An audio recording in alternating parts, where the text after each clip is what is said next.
తెలంగాణ ఆర్టీసీకి మాత్రం కాంగ్రెస్ పార్టీ ఒక స్వర్ణయుగాన్ని ఇచ్చిందని చెప్పాలి. కాకపోతే ప్రయాణికుల్లో మగ ప్రయాణికులకి వృద్ధులకి మాత్రం నరకం కనబడుతోంది. ఎందుకంటే టిక్కెట్టుకి డబ్బులు ఇచ్చి కొనుక్కున్నటువంటి మగవాళ్ళకి సీట్లు లేకుండా పోతున్నాయి, నుంచుని ప్రయాణించాల్సి వస్తుంది. ఆల్టర్నేటివ్ లేకుండా పోవడం అన్నటువంటిది ప్రమాదకరమైంది. మహిళలు వచ్చేటప్పటికి ఉచితంగా ప్రయాణం కాబట్టి నిండిపోతున్నాయి. దీంతో వృద్ధులైనటువంటి వాళ్ళు ఆడ మగ ఇద్దరు కూడా సఫర్ అవుతున్నారు. కానీ గతంలో ఎన్నడూ లేనంతగా ఆర్టీసీ ఆక్యుపెన్సీ రేట్ పెరిగింది.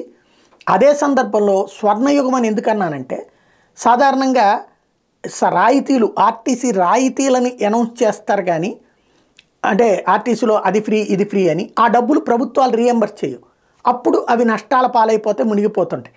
కానీ ప్రస్తుతం ఆర్టీసీ వాళ్ళు చెబుతున్నది ఎంతవరకు వాస్తవం తెలియదు, రేపు రాబోయే రోజుల్లో బయటపడుతుంది. 700 కోట్ల రూపాయలు ఇప్పటిదాకా రీఎంబర్స్ చేసిందంట.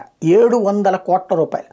అందుకే కొత్త బస్సులు కొనుగోలు చేస్తున్నారు. ఎందుకంటే టిక్కెట్లు అమ్మి దాని ద్వారా అక్కడ ఖర్చులు చూసుకుని ఈ తర్వాత మిగిలిన డబ్బులతో చేయాలంటే వర్కౌట్ కాదు. ఇంకోటి, అందులో ఫుల్ ఆక్యుపెన్సీ ఉంటుందా? కొన్ని చోట్ల 20-30% ఆక్యుపెన్సీ ఉంటుంది, కొన్ని చోట్ల 50% ఆక్యుపెన్సీ ఉంటుంది, కొన్ని చోట్ల 70%. ఇప్పుడు వచ్చేటప్పటికి దాదాపుగా 90% ఆక్యుపెన్సీ కూడా కదా, 100% ఆక్యుపెన్సీ ఉంటుంది. ఈ బస్సు ఖాళీ అన్న ప్రసక్తే లేదు.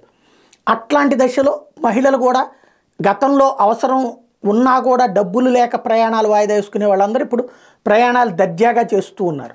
దాని ఇంపాక్ట్ ఇప్పుడు భారీ మార్పుకు కారణమవుతుంది. ఆర్టీసీ బాగు కూడా జరుగుతుంది.